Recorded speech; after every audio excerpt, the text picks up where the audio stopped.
കലാലോകത്തിന് തീരാ നഷ്ടം. പ്രശസ്ത ഡബ്ബിംഗ് ആർട്ടിസ്റ്റും റേഡിയോ ജോക്കിയുമായ ശശികുമാർ രത്നഗിരി അന്തരിച്ചു. 48 വയസ്സായിരുന്നു. സമൂഹ മാധ്യമങ്ങളിലൂടെ നിരവധി പേരാണ് ഇപ്പോൾ പ്രണാമം അർപ്പിക്കുന്നത്.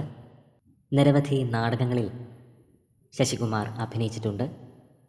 2 പതിറ്റാണ്ട് കാലം മിഡിൽ ഈസ്റ്റ് കേന്ദ്രീകരിച്ച് റേഡിയോ ജോക്കിയായും പ്രവർത്തിച്ചു. ഡബ്ബിംഗ് ആർട്ടിസ്റ്റ് എന്ന നിലയിലും ശ്രദ്ധ നേടി. ശശികുമാറിൻ്റെ അപ്രതീക്ഷിത വേർപാട് വലിയ ഞെട്ടലാണ് സൃഷ്ടിച്ചിരിക്കുന്നത്. 48 വയസ്സായിരുന്നു. പ്രണാമം അർപ്പിച്ച് നിരവധി പേരാണ് ഇപ്പോൾ സമൂഹ മാധ്യമങ്ങളിൽ എത്തുന്നത്.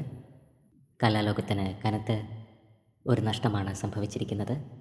ശശികുമാറിൻ്റെ ആത്മാവിന് നിത്യശാന്തി ലഭിക്കട്ടെ എന്ന് നമുക്ക് പ്രാർത്ഥിക്കാം.